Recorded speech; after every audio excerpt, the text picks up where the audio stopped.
সাম্প্রতিক সময়ে ২২ গজে ব্যস্ত সময় পার করছে বাংলাদেশি দুই তারকা পেসার নাহিদ রানা ও মুস্তাফিজুর রহমান। তবে নিউজিল্যান্ডের বিপক্ষে টি-২০ সিরিজে তাদের বিশ্রাম দেওয়া হয়েছে। মঙ্গলবার ২১শে এপ্রিল টি-২০ সিরিজের জন্য ১৫ সদস্যের দল ঘোষণা করেছে বাংলাদেশ ক্রিকেট বোর্ড বিসিবি। সেখানে রাখা হয়নি মুস্তাফিজুর রহমান ও নাহিদ রানাকে। এছাড়া আরেক সিনিয়র পেসার তাসকিন আহমেদকেও বিশ্রাম দেওয়া হয়েছে। মূলত টানা দীর্ঘদিন খেলার মধ্যে থাকায় তিন পেসারকে বিশ্রাম দেওয়া হয়েছে।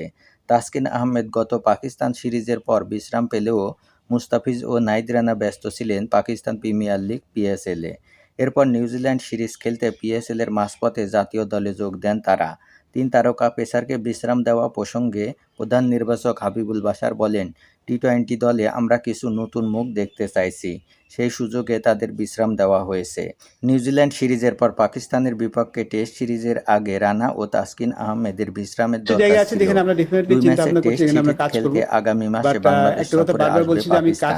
টেস্ট দলের অন্যতম সদস্য নাহিদ রানা ও তাসকিন আহমেদ। টেস্ট সিরিজে তাদের কাছ থেকে সেরাটা পেতেই বিশ্রাম দেওয়া হয়েছে।